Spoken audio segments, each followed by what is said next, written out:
Here's part 2 of pre-calc lecture for 11.2.2. So we finished 1196, I believe. We're on 1197, geometric multiplication of complex numbers. So we've got these two vectors, or complex numbers, u and v.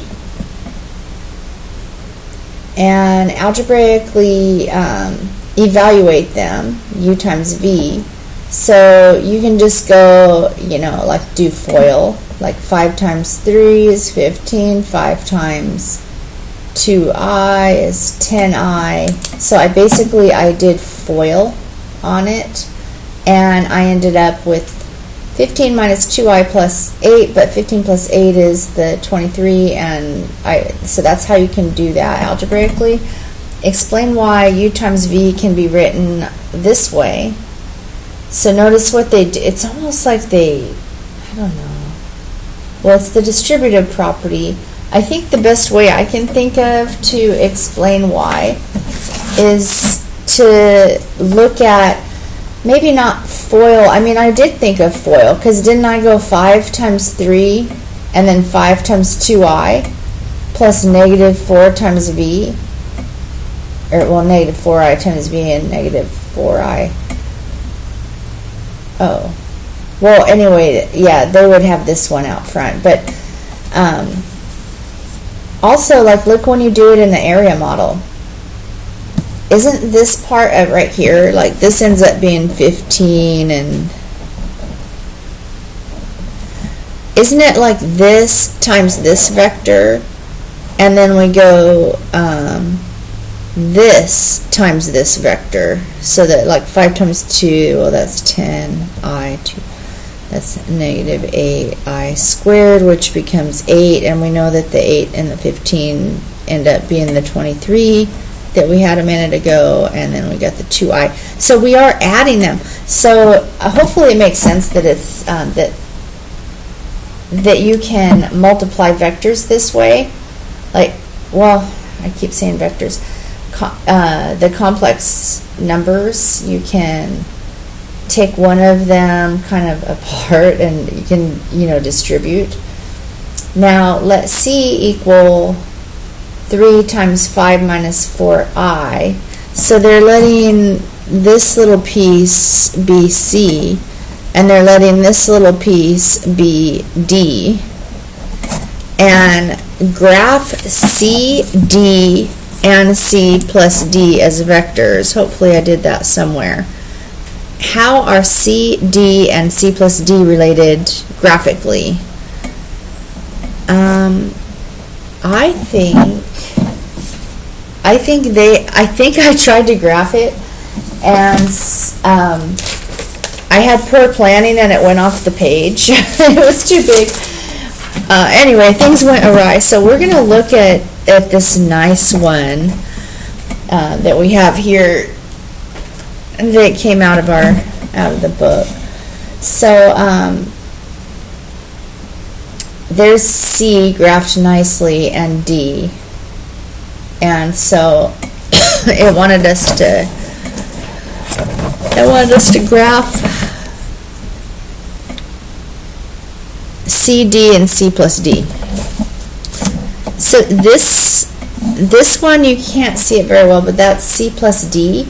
And so I completed the parallelogram just to check to make sure that it was going to end up being the diagonal, and it was. So there's that. Where are we? So we are on letter D. It says, what are the moduli and arguments of u, v, and uv, and how are the moduli and arguments of u and v related to the modulus of argument u times v? Okay, so I think I did all this right here. So the modulus of u, basically it's the magnitude. If it were a vector, it would be its magnitude. If it were a triangle if it was a triangle just on the coordinate plane, it would be the hypotenuse. So you just use Pythagorean theorem, and so I got the modulus of u was 41, and the argument you get it by, actually I think this one is u right here. You get it by using inverse tangent, because the argument is just the direction, it's the angle measure. So I did that, and that should look familiar, because I think we were dealing with this in another problem. Modulus of v, again, I just kind of used Pythagorean theorem on it, and then you use inverse tangent, and I drew a little picture opposite over adjacent, so that's how you're getting your arguments of things. And then the modulus of u times v, u times v ended up being 23, 2. It was like, it went right by 23 and down by 2. It was 23 minus 2i. So that's why I couldn't show you my graph, because I didn't plan for 23 spaces to the right. So I just plugged the numbers in. I'm just thinking about Pythagorean theorem, really. Like, I'm just using this little triangle right here, and I'm thinking I just want the length of this vector, or this complex number. So I get square root 533 from that, and then I just use inverse tangent again. This, I thought I had made a mistake. It was so small, it was 4.97 degrees.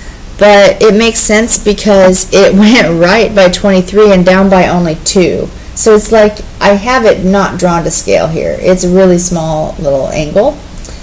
And then, so that was, I think, letter, oh no, okay, so we're not done with letter D. So letter D, it wants us to kind of talk about how can we compare them. Well, the arguments of the u and vector u and vector v, if I add those up, I actually get the argument of u times v, and the modulus of u and the modulus of v, 41, the root 41 and root 13. If I multiply those together, that actually makes 500 root 533. So I think I just, so the takeaway from that is, I think I just kind of highlighted it for you. Modulus of u times modulus of v equals the product of, of u times v. And then the argument of u plus the argument of v is the argument of u plus v. So I don't know if you want to write that down, commit that to memory. We're going to do a few more problems that make, or just maybe one more problem that makes that more clear. So I got about 2 minutes to do this one. So 1198, it says in part D of the previous problem, you might have noticed that to calculate the modulus and argument of a product, you multiply the moduli and add the arguments.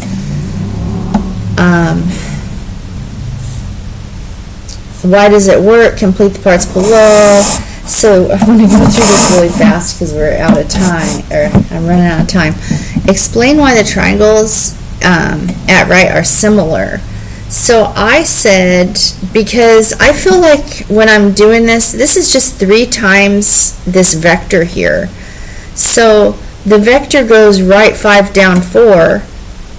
Even though it went, right down 5 down 4 3 times, it still has this like ratio, like a 4 and a 5 on it. And then this one, remember it got, when you multiply by I, see how this has a 2i? It actually moves the vector, it rotates it counterclockwise by 90 degrees. So, but it still kind of has the same, I mean, so now it's kind of going right 4 up 5. So if I take, so I'm saying that I think these are similar triangles. And I think I wrote it somewhere or showed it somewhere. Where? Right here.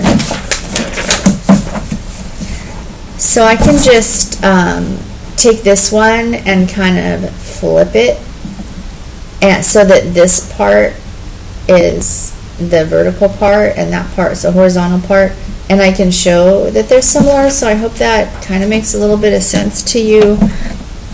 The vectors represent C and D from the previous problem. Sketch a diagram on your paper. I'm just going to let you look at it. And then the vector you added, I'm kind of running out of time. I think I have to make a third video.